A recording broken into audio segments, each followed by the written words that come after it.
Hello everyone, my self अनिश पटेल और आज से हम इरिवर्सिबल सेल इंजरी स्टार्ट कर रहे हैं।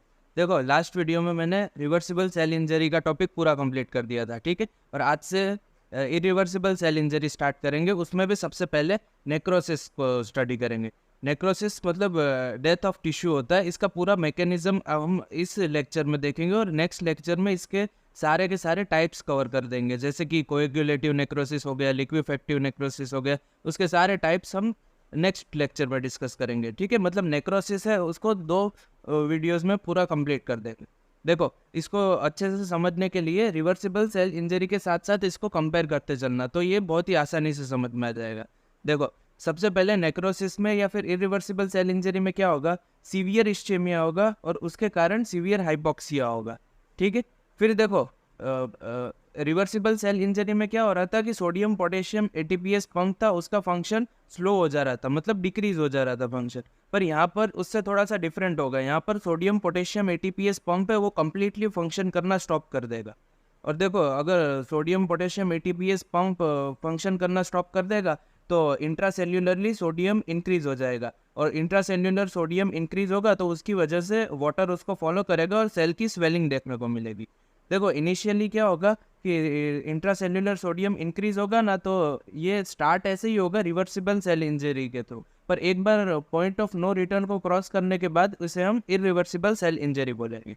फिर सेल में और भी पंप्स प्रेजेंट होंगे, सिर्फ सोडियम पोटेशियम एटीपीएस पंप तो नहीं है।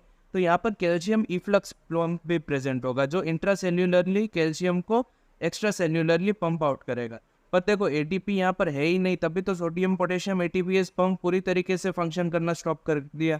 तो देखो, कैल्शियम भी इंट्रासेल्यूलरली इंक्रीज होगा, और इंट्रासेल्यूलरली जो कैल्शियम इंक्रीज हो रहा है वो काफ़ी सारी एंजाइम्स के लिए एज अ कोफैक्टर एक्ट करेगा। और कोफैक्टर का काम होता है कि वो एंजाइम्स को एक्टिवेट करता है।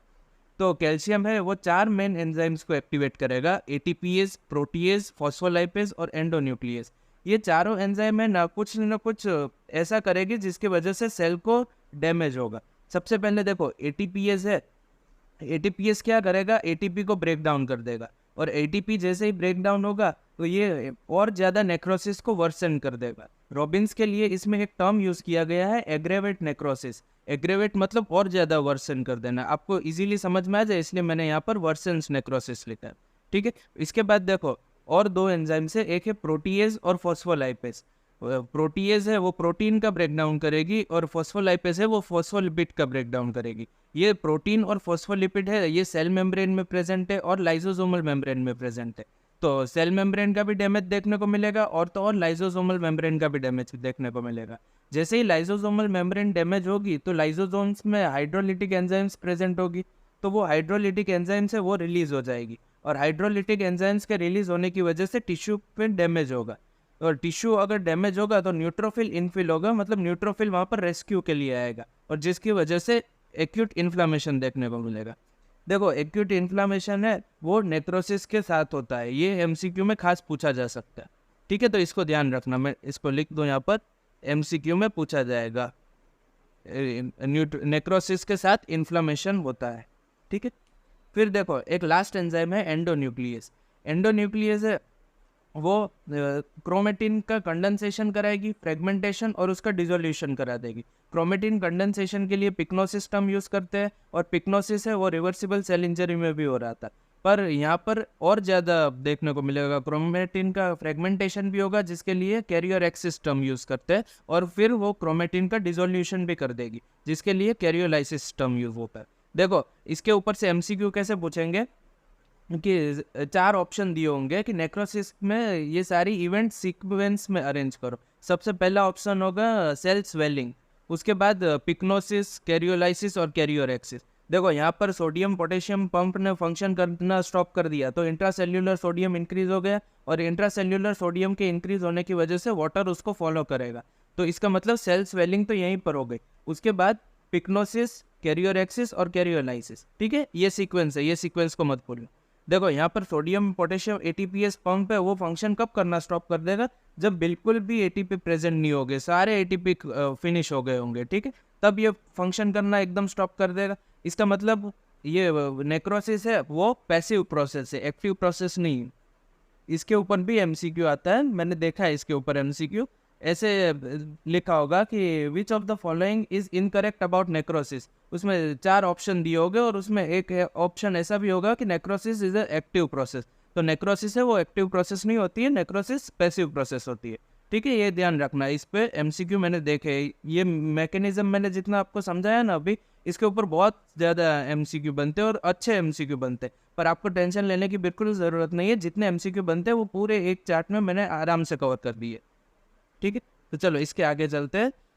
इसके 2 चेंजेस देखने को मिलेंगे, एक तो है इलेक्ट्रॉन माइक्रोस्कोपिक चेंजेस और एक है लाइट माइक्रोस्कोपी चेंजेस। देखो 2 इलेक्ट्रॉन माइक्रोस्कोपी चेंजेस है और 2 लाइट माइक्रोस्कोपी चेंजेस है। सबसे पहले देखो, इंट्रासेल्यूलर जो कैल्शियम इंक्रीज हो रहा था वो माइटोकॉन्ड्रिया में जाके डिपॉजिट होना स्टार्ट कर देगा। ठीक है, एक ये होगा इलेक्ट्रॉन माइक्रोस्कोपिक चेंजेस, और दूसरा चेंज ये होगा कि फॉस्फोलाइपेज एंजाइम की वजह से फॉस्फोलिपिड का ब्रेकडाउन है ना, वो वैक्यूल में भी होगा। और वैक्यूल में फॉस्फोलिपिड का ब्रेकडाउन होगा ना, तो इस तरह से फॉस्फोलिपिड की बाइलेयर देखने को मिलेगी। और इस फॉस्फोलिपिड की बाइलेयर के लिए एक टर्म यूज़ किया जाता है माइलिन फिगर्स। इसको फिजियो में पढ़ते हैं माइलिन शीट के साथ, कंफ्यूज मत करना। ये माइलिन फिगर्स और माइलिन शीट बहुत ही डिफरेंट टर्म्स है।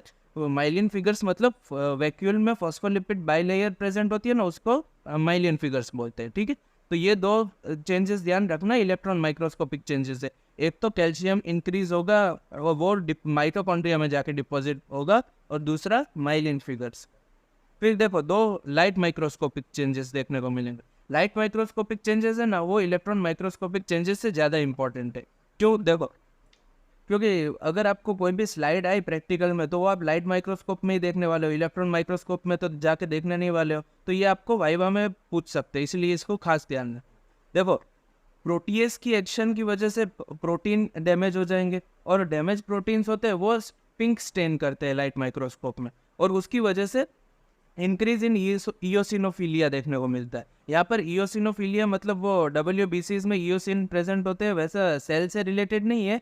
इयोसिनोफिलिया मतलब कि कलर से ही रिलेटेड है, कि पिंक कलर होगा तो उसके लिए हम इयोसिनोफिलिया टर्म यूज़ करेंगे। ठीक है, और सिमिलरली ब्लू कलर के लिए बेजोफिलिया यूज़ करते हैं। देखो, प्रोटीन डैमेज हुआ तो उसकी वजह से पिंक कलर इंक्रीज हुआ, पर देखो इसके रिवर्स में कैरियोलाइसिस होगी तो उसमें क्रोमेटिन का लाइसिस देखने को मिलेगा, जिसकी वजह से ब्लू कलर डिक्रीज हो जाएगा और डिक्रीज इन बेजोफिलिया होगा। ठीक है, ये लाइट माइक्रोस्कोपिक चेंजेस में देखने को मिलते हैं। देखो, इसको शॉर्ट में लिख दूँ ना, तो पिंक कलर इंक्रीज होगा और ब्लू कलर डिक्रीज होगा। ठीक है, इन शॉर्ट इतना कहने की बात है, ये चीज़ ध्यान रखनी है। पर इसके लिए अलग अलग टर्म्स याद रखना, जैसे कि इयोसिनोफिलिया पिंक कलर के लिए और बेजोफिलिया ब्लू कलर के लिए। ठीक है, बस इतना ही है और इसमें कुछ है नहीं। तो नेक्रोसिस का मैकेनिज्म इतने में ही हम कंप्लीट करते हैं। आई होप कि मैंने चार्ट की फॉर्म में आपको समझाया, आपको आराम से समझ में आ गया होगा। नेक्स्ट वीडियो में हम most probably types of necrosis discuss करेंगे। ठीक है, thank you so much for watching.